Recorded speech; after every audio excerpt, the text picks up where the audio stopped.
What's up, everyone? Welcome. We are live right now on CannaBuzz, and if you're watching us on Spotify or your podcast feed, thank you so much for joining us. We have a great episode for you today. Today we have Lou. We're going to be talking all about worm castings. He's got his own worm farm, and he's going to be talking all about best practices and tips on how you can make some awesome worm castings at home. So really excited about that, and we're going to get into that in just a second. But first off, I need to make a couple shout outs. First off, shout out to everyone in the CannaBuzz community. If you want to support this show and you really enjoy what we're doing, you can join us for as little as $4.20 a month, and it helps this thing keep going.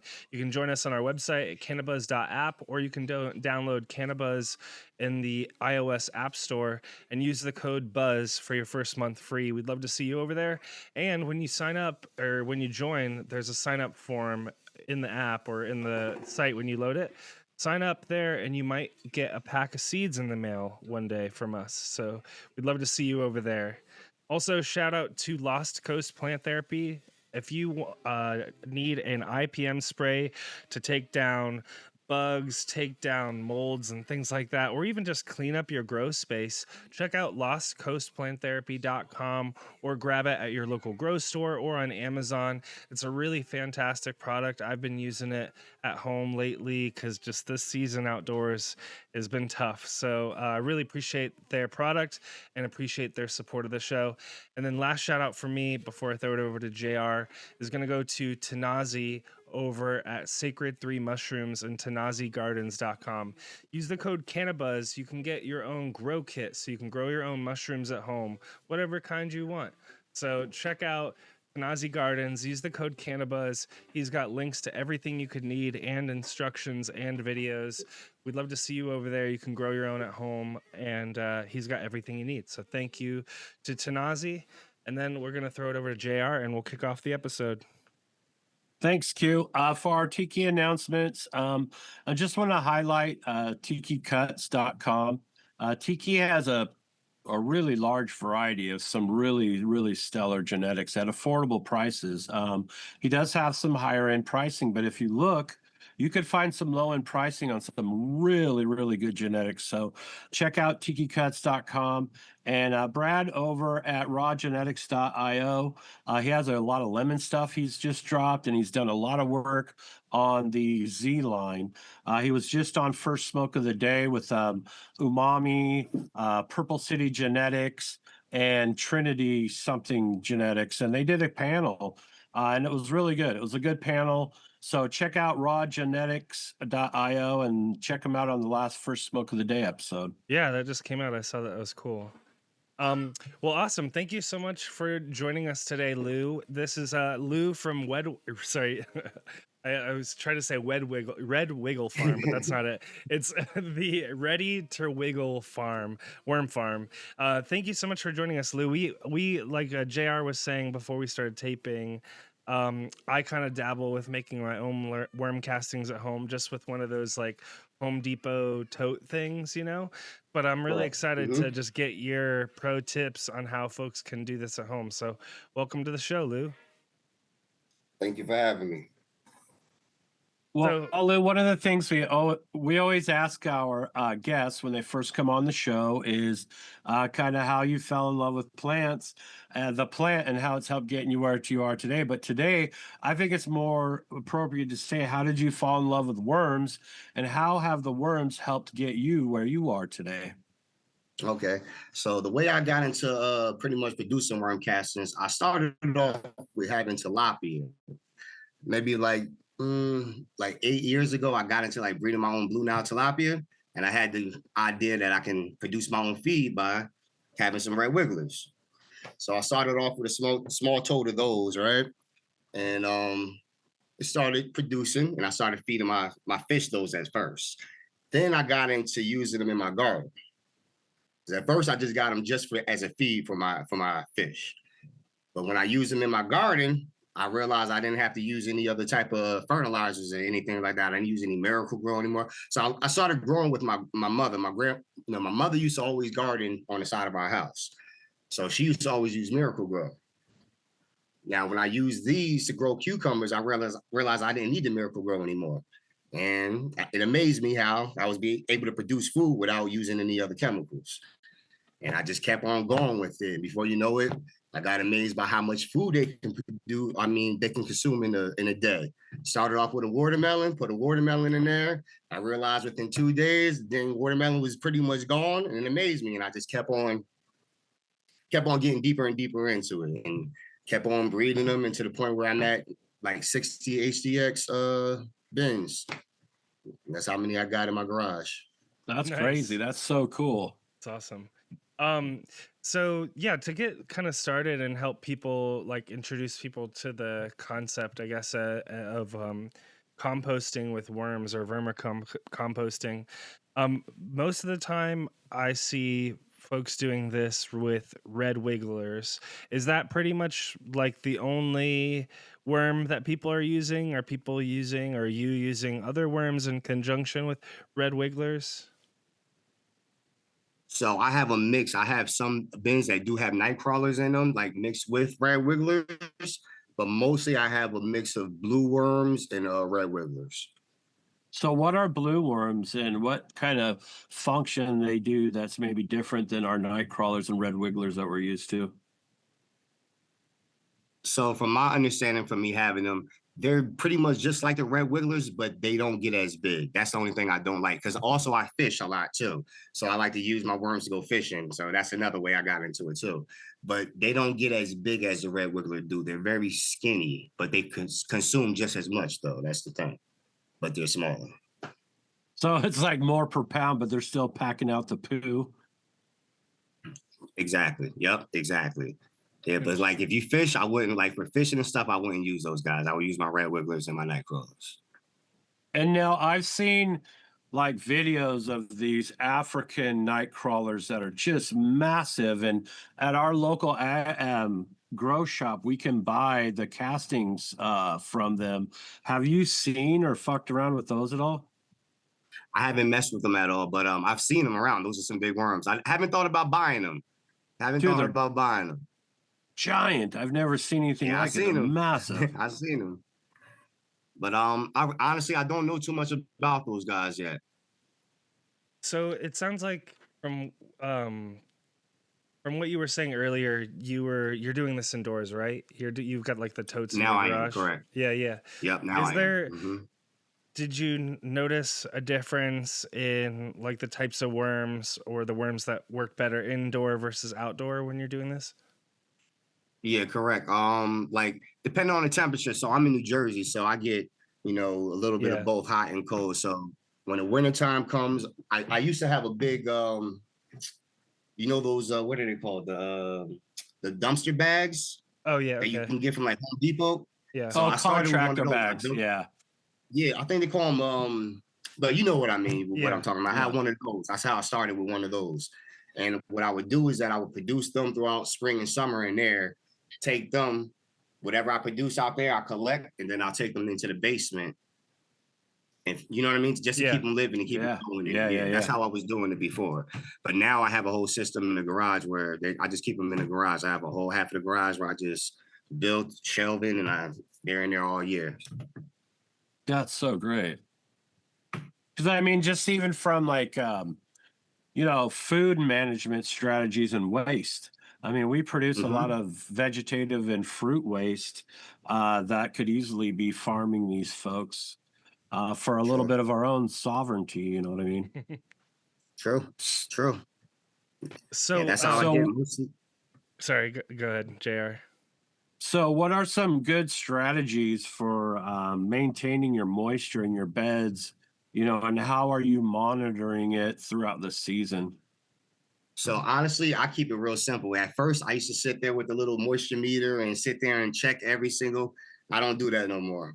I sit there as I feed them. I check the moisture. As long as it feels moist to me, I leave it alone. If it isn't, I spray that bad boy and I keep on going because I check them weekly. I do it weekly and I give them a feeding every week. So that's how I do it. Before I used to always sit there with the meter and try to figure out. I learned just to keep it. It's real simple. Let the worms do their job. As long as they got moisture and they're not dried out, they're gonna do just fine. Well, after watching your videos on Instagram, I went out and I have a little pumpkin vine of pumpkins, and I had a smaller pumpkin that Hmm. just didn't do its thing. It started kind of rotting at the bottom.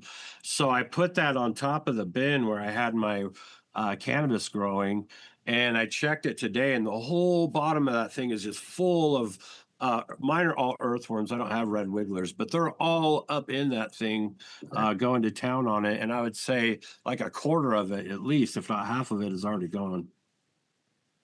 Yeah, it's cool, right? How fast they can eat. Wild, Imagine if we can eat wild. like that. Because Yeah. it's a pumpkin that's probably this big, you know. It's not like an apple or anything, you know. And then if I can remember, they can consume, I think, up to a half a pound to a pound, I guess is the highest of their body weight. That's a Wow. lot of food, man. Like, that's a lot of food. MFs Yeah. are hungry.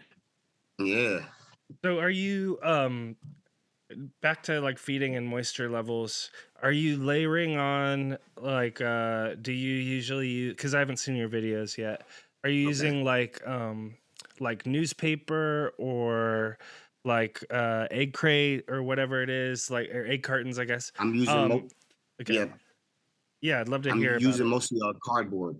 Okay. Mostly cardboard. I try to at first I was using peat moss, and at first it was okay, but then I thought about it like the whole reason why I was doing it was about using recycling, Yeah. using Hmm. things as Hmm. being thrown in the trash. So I stopped using the peat moss and went back to just collecting and shredding my cardboard. So that's what I usually use for bedding, is just cardboard. Yeah, you put it Oh, through a shredder. that's That's cool. okay. That's cool. And so I think Yep. that was one of the questions I had down the line was, are because I think I saw you like shredding up the stalks of your sunflower plants. Correct. Yep. And I do so that every year. can you talk about maybe some alternative bedding or even some planting strategies people can do to kind of have bedding for their worm situation? I mean, there's a few things like over the years, like the first time that I started growing, I started using small pieces of wood chip. I would go and like collect a wood chip, and I made a sifter in the smallest pieces. I would take those and I would use that as bedding. That's how I started it. Very good, but it takes a long time for it to break down. So then that's when I went to doing the peat moss again. And like I said, the peat moss was kind of not doing what I wanted to do because I had to go buy the peat moss. So then I went to cardboard. But the sunflowers are mostly a food source, not a bedding source. It's Oh, mostly okay. just fiber. Yeah, that's just I use that as just a feed for them, extra feed for them. That's all. Oh, okay. I thought it was for bedding. I get it. Okay, Yeah. cool. Well, Hmm. so we'll kind of round off this segment by asking you if there was one worm species that I or somebody could get started with, which one would be the one you recommend the most and kind of why? Depending on where you live, I would say the red wiggler overall because they're the most hardiest. And then if you live in a colder climate, I will go with night crawlers. Yeah, I'm colder. And that's probably why I have a Yeah, lot more night crawlers naturally in my environment is yeah, that reason. Yeah. yeah. Because after a certain temperature, the red wigglers they don't like it too hot and they don't like it too cold. They have to be just right. But the night crawlers they can take a little bit of colder weather. If I leave them outside, I always have night crawlers next year. Oh, Yeah. interesting. Okay. Hmm. So, kind of going into using worm castings in your garden, could you talk? Let's talk about the kind of nutritional value or what the worm castings are kind of bringing to the grow. So, we'll start on the microbes side of things. Do you know what Hmm. kind of microbes that the worm castings are kind of bringing to the table? I'm not really that scientific with the microbe thing, but I do Yeah, know like pretty much the high in nitrogen, potassium, phosphorus, and with the worm castings is more about the beneficial bacteria, like the right. wood chips, right? That's the reason why I started using the wood chips because I guess the word would say porous, like they have very small holes in them, so the beneficial bacteria will hold into the wood chip a lot better. You get what I'm saying? So when I would No, grow for with it, I sure. would realize pretty much one year I didn't have to water my garden and I didn't have to really feed it much after I gave it all the worm castings with the wood chips because I feel like it just held all that moisture and everything in there. It didn't Yeah. need anything. No, that's Hmm. brilliant. That's a great strategy because like for my tomatoes, I dug out like a 2.5 foot hole. And I went and I backfilled it with just regular old living soil, which is a worm casting. It's a third mix of peat, worm casting, and aeration. But the idea of that, with the wood chips on there, it does help a lot with watering. I noticed that I didn't have to water nearly as much, and my plants stayed a lot healthier and happier. They didn't go through those stresses all the time of, Exactly. trying to time the watering, because I think that's something that people always struggle with is when to water and how often to water. Yeah, and Which honestly, with ever since I filled my garden with wood chips, I don't worry about. It's been 3 years since I swear to you, this year I probably watered my garden just because I was putting castings on the top. That's the only reason why I gave them water because I had to water in the castings. But other than that, probably like twice. I don't really have to water my garden. I have so many tomatoes, so many cucumbers. I grow plenty of eggplant. I grow everything pretty much. Plenty of peppers. And yeah, for me, it's real simple, real easy. Right. I don't make it real hard. I just keep it real simple. I feed my soil and my soil feed me. That's all I Yeah, do. exactly. Exactly. No, and it's so good because I think that's kind of one of the drums that we've been beating. It's kind of in the beginning, it was being sovereign in your own medicine. How do you grow? How do you produce your own medicine? Mhm. And now we've been beating that food drum too, because in a 50 by 100 lot, I am amazed at the amount of food that I can produce and introduce as nutrient dense, organic, living food to my family. Mhm. Yeah, Yeah. you can produce a lot. I produce so much. I can't even do with all the vegetables that I have. I can't even eat all of it. So I just give it away. Same. Same, you know. Hmm. So, how soon do you think people should use worm castings um after they're like harvested, so to speak?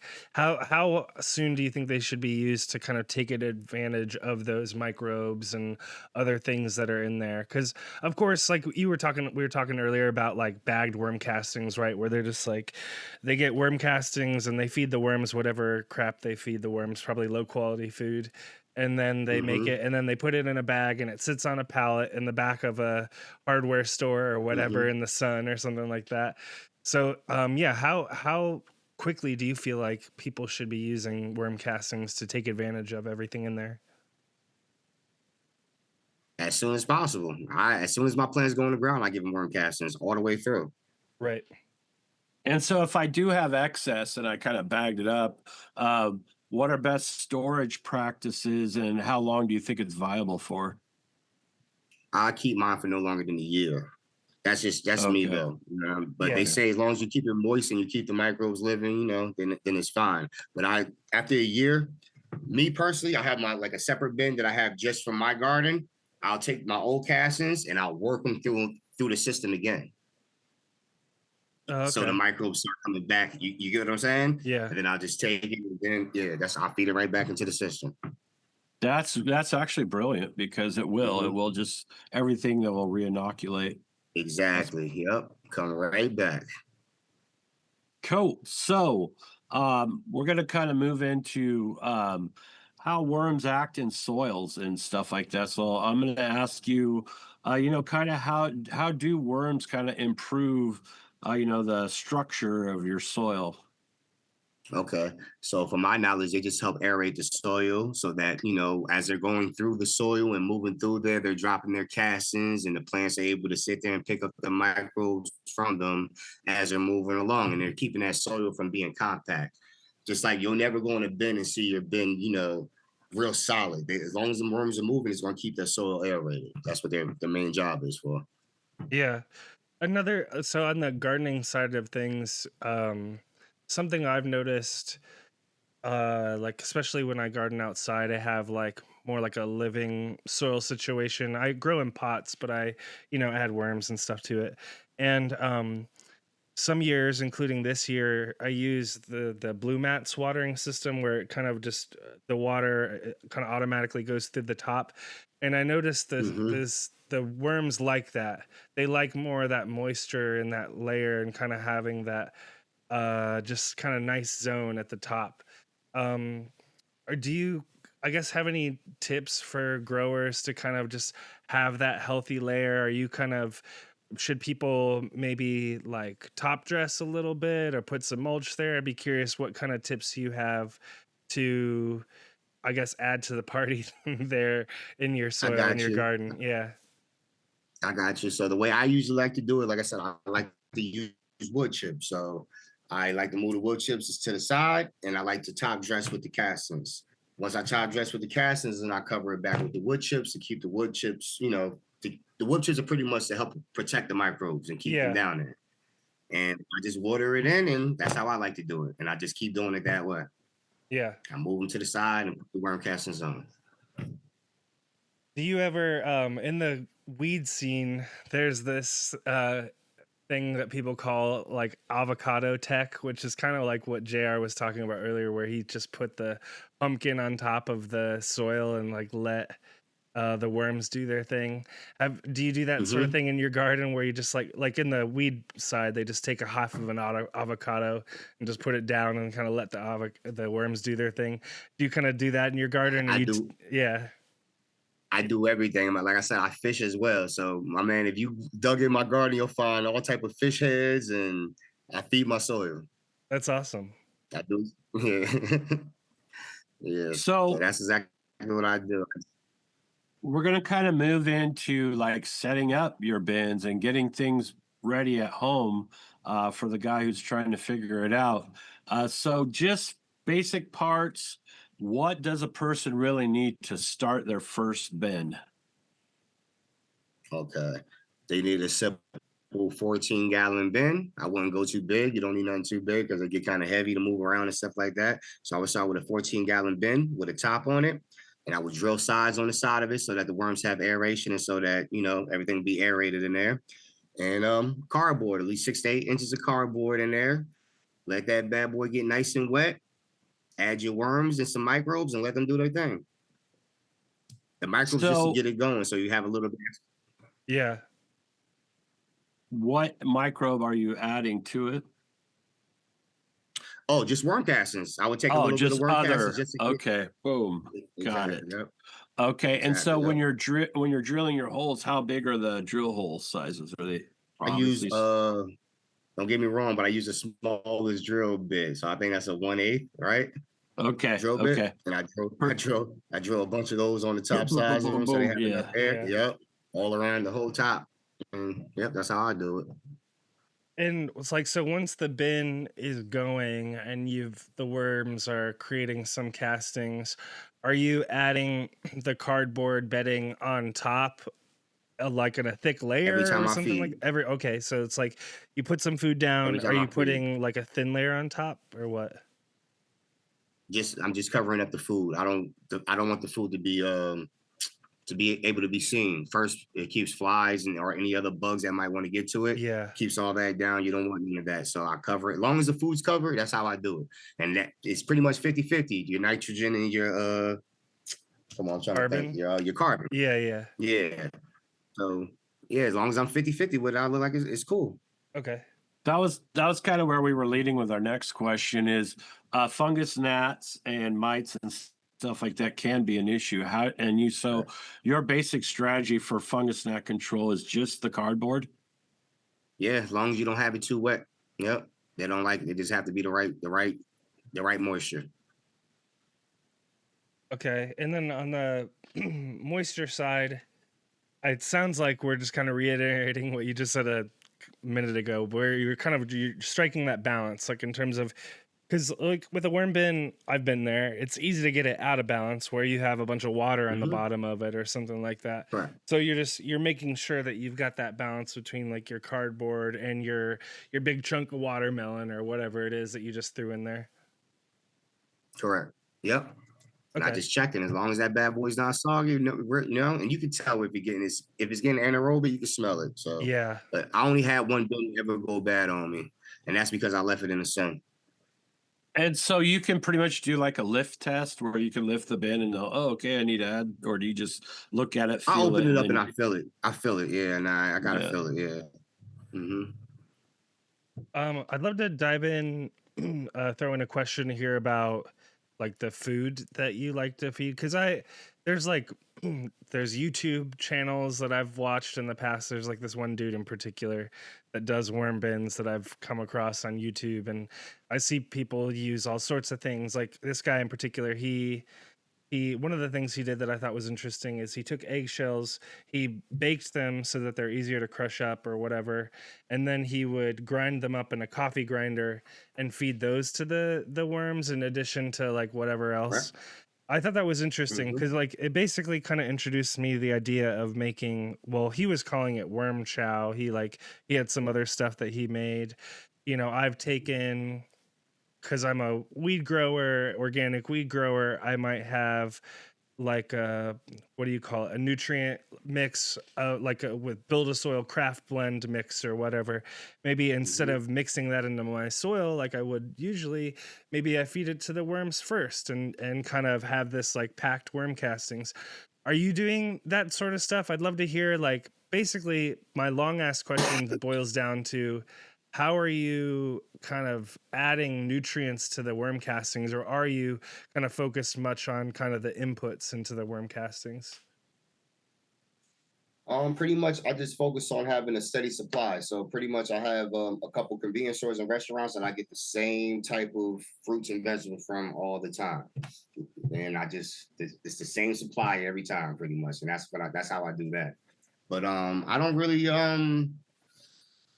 like I used to do the eggshell thing. I used to get a lot of eggshells and I used to grind them down and put them back in there. But honestly, like I started having too many eggshells. Oh, So I have so many eggshells in there as I'm sifting and making my castings, the eggshells break down, and as they go through the sifter, it goes into the castings. You get what I'm saying? So yeah. I don't really try Yeah, to sit there yeah. and grind them down and powder them anymore as they break down because it takes a long time for them to They turn do. into anything. You know what I mean? For them to break down. Yeah. Yeah, And that's what yeah. I do. But so you'll see eggshells in there, all type of stuff. Yeah. That's cool. That's kind of a good pro tip. Are there foods that you should avoid? And is how do you kind of balance that overfeeding, underfeeding situation? Okay. Yeah, there's definitely foods I would avoid. Pretty much anything acidic. So they Okay. don't Oh, like okay. things like onions. They don't like onions. They don't like garlic. Um, citrus. I would stay away from citrus. Sometimes I give them a little bit of pineapple, but what I do with the pineapple is that I let it sit for a while. I don't just feed it fresh. I let it start Oh, rotting and break down. Yeah, because the pineapple, what's it called? Don't give there's me an a. enzyme in there. Yes, it starts with a B. I But know what that's you're like if talking you ever eat about. a pineapple and it makes your tongue go numb. So Yeah, imagine that being on a worm's skin. So Yeah. you don't want, yeah.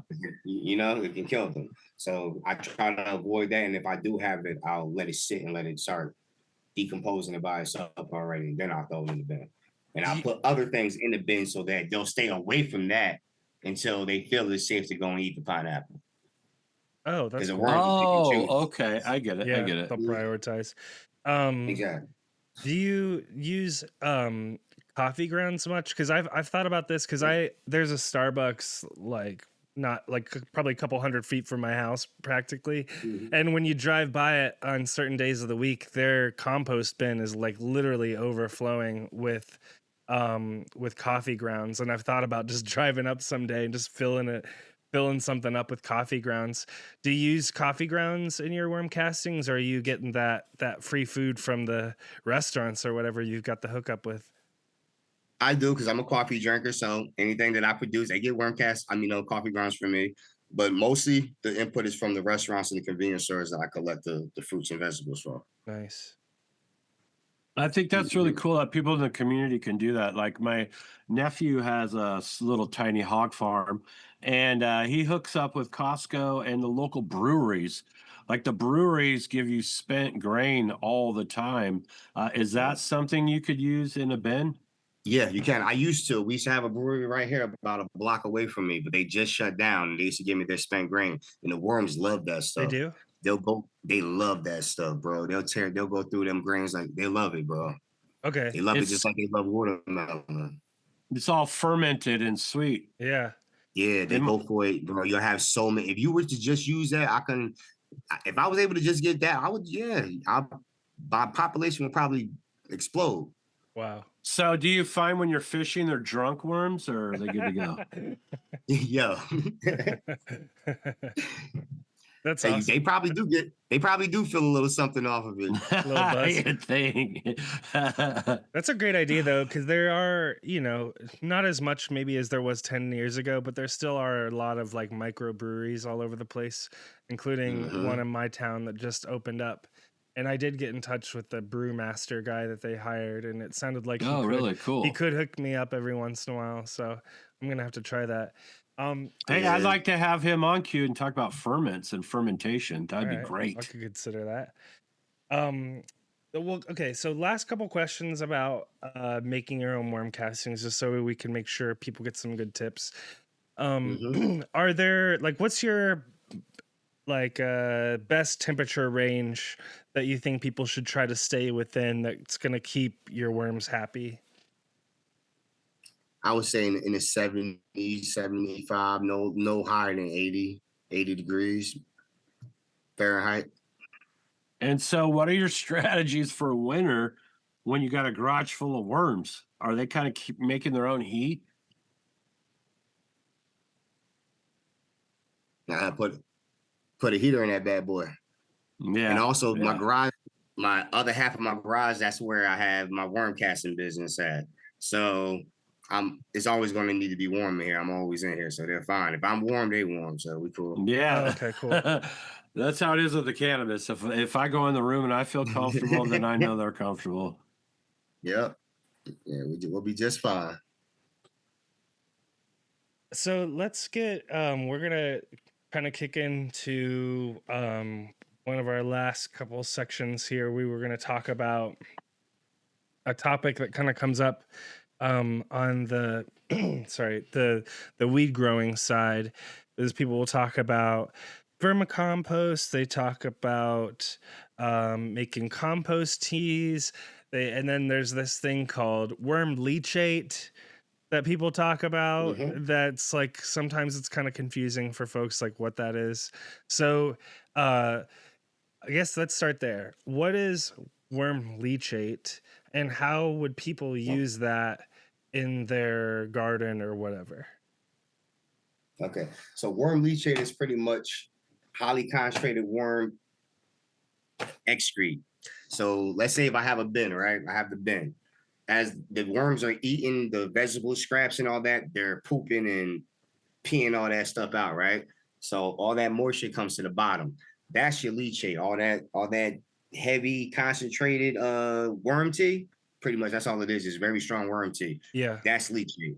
And when you take that and you're supposed to water that down. I don't use leachate because it can be very strong, and I don't really want to deal with trying to have to collect it like that. I'd rather just take my castings and make a tea if I need to. But yeah, that's what leachate is. Oh, okay. It's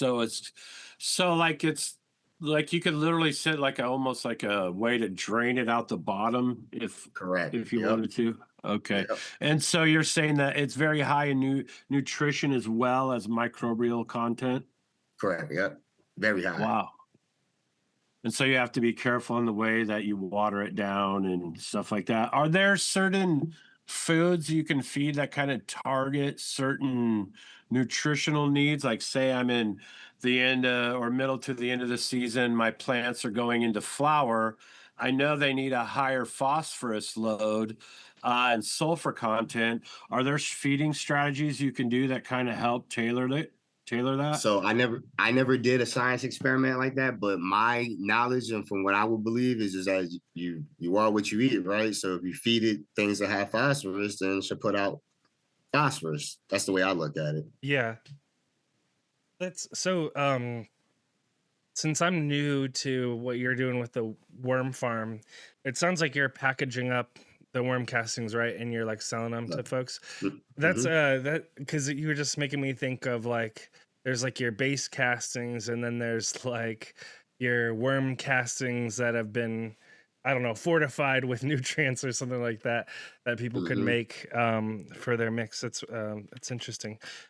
So let's see. So on the vermicompost side of things, um, have you gotten feedback from people on like the difference between them using your worm castings versus like compost, just regular compost that they got from wherever? Have people said Yeah, like, yeah, man, this shit's different? most definitely, yeah. Yes. And everybody that has bought off me has came back and bought from me again. That's a good sign you're doing the right thing, man. Mm-hmm. Yep. And like I had certain people that had plants that just weren't growing, and for some reason they came and bought a 5-pound bag off of me. And next year they say, "Oh, I can't believe it! It's so green and so shiny, it's growing," and it works. Like I said, I tested it with my own garden. I realized, and that's why I started doing it. It works. So, Well, I think it's important that we support the people in our communities that are doing these things because, A, you're always going to get a higher quality product for the most part, unless the guy, the person's a total jerk.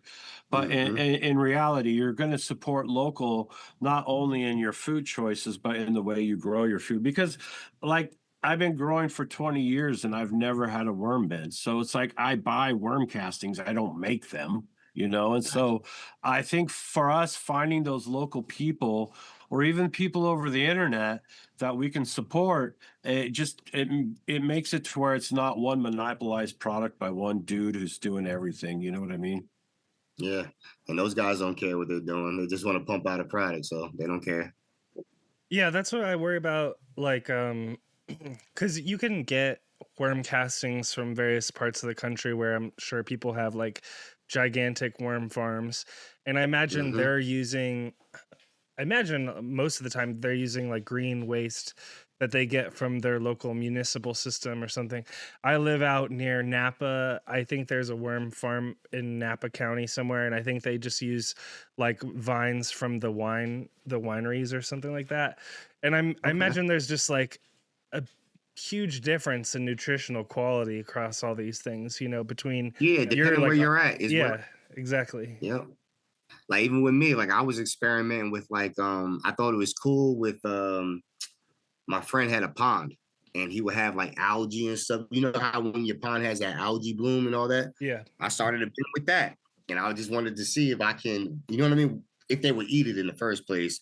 And bro, the worms love that. If I can collect freaking algae, freaking pond smudge and all that, man, I would do that. It works. And think about it. It has all that what's it called? Come on.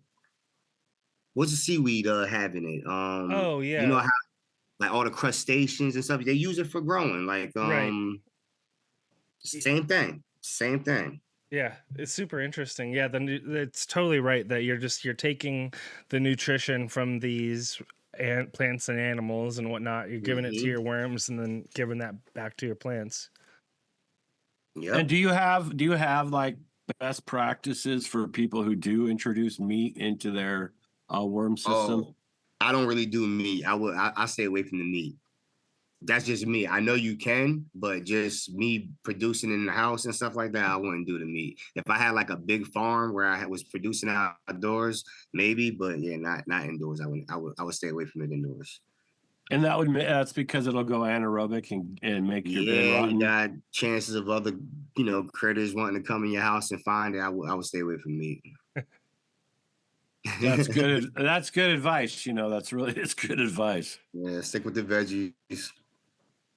So now, if we are, as kind of indoor cannabis growers, we're in a 5-gallon pot. We've bought some base potting soil. We want to amend that with your castings. In like a 5-gallon pot, how much castings would I be adding to that pot? So there's like a rule to it, but man, like I said, I keep it simple, man. I keep it simple. I might add maybe like 20% of whatever the pot that I'm using. Maybe 20% of that might be castings, the rest is the soil. And then I always just top dress because you don't need a lot. A little bit of castings go a long way. Some people like to put too much in there. I don't like to put a lot in there, but I Well, just use just enough. like for us in the cannabis space, you mentioned top dressing in like a 5-week veg cycle. How often would you recommend that we put it on top in water?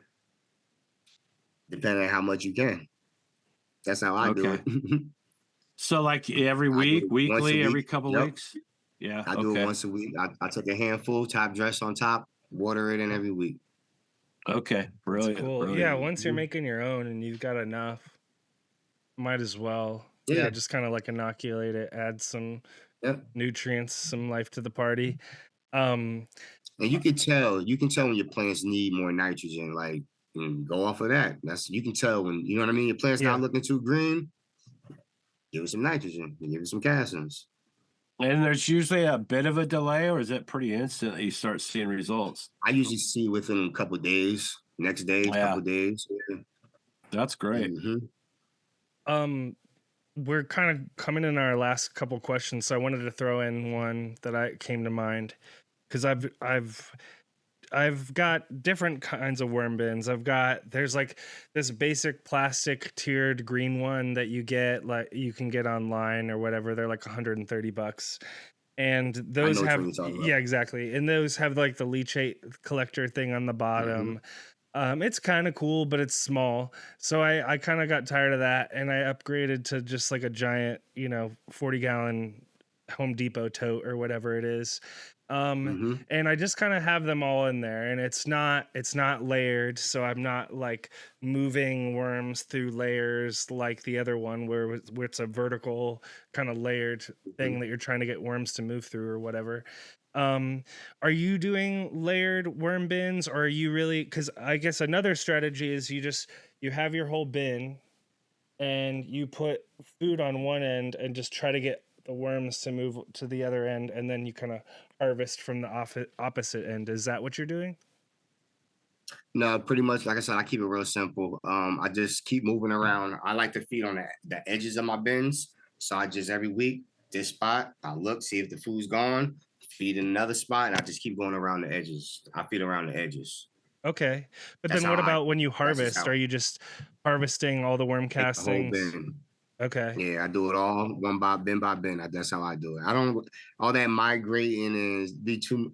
For me, it's just you can, but it's just too much. I'd rather just when I see my bin's pretty much full, I take that bad boy and make sure it's dry enough for me to start sifting. Okay. Oh, so is there strategies on prepping the bin pre-harvest?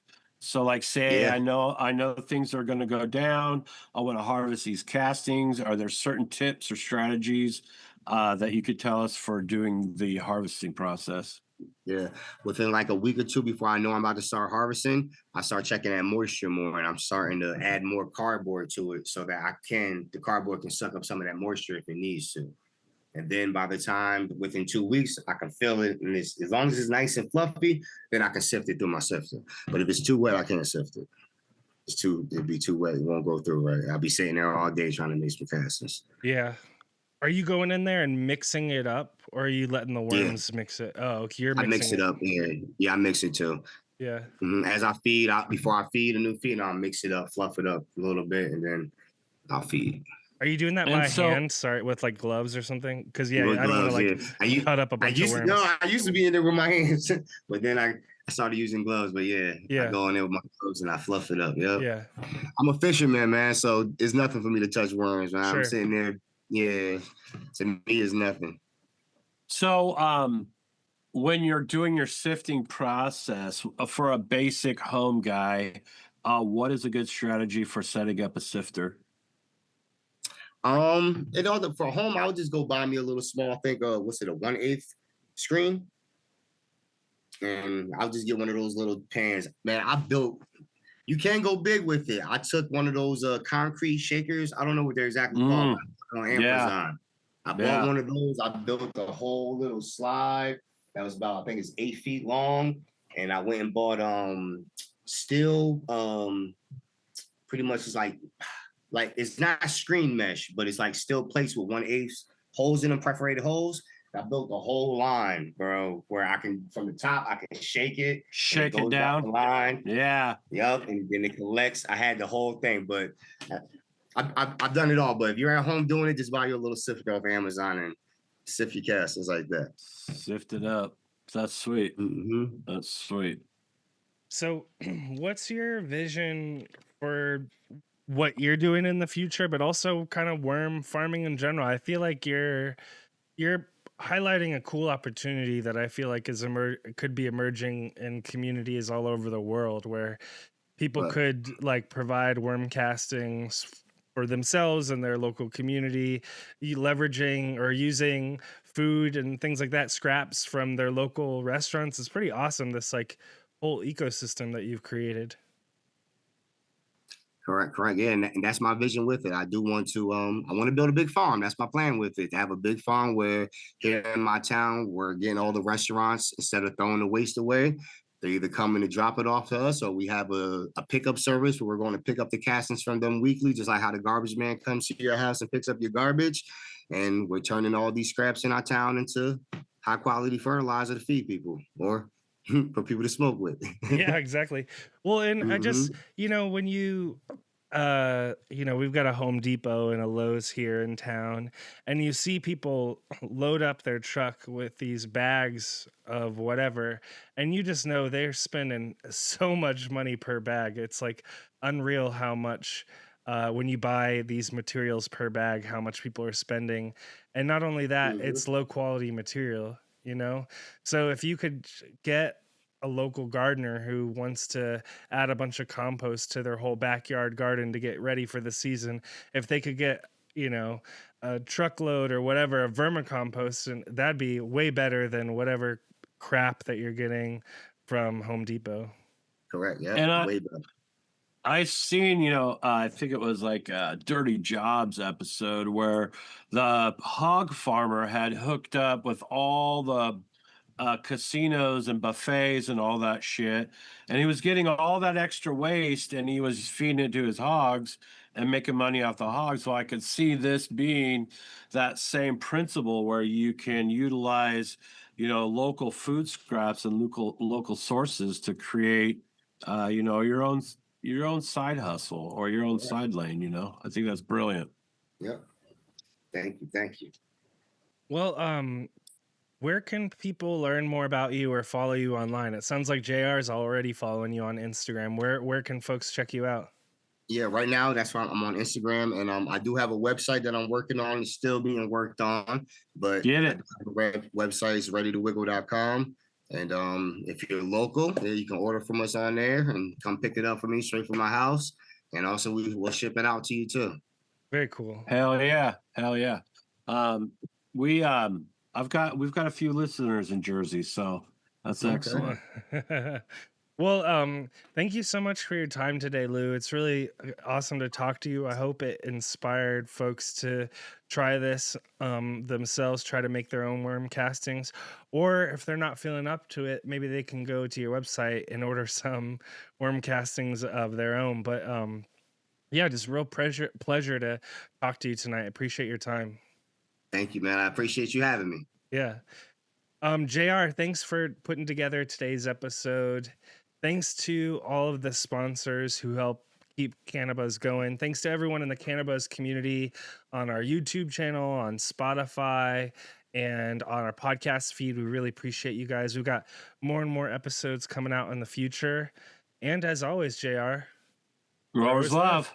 peace, everyone, and hope you have a great rest of your week.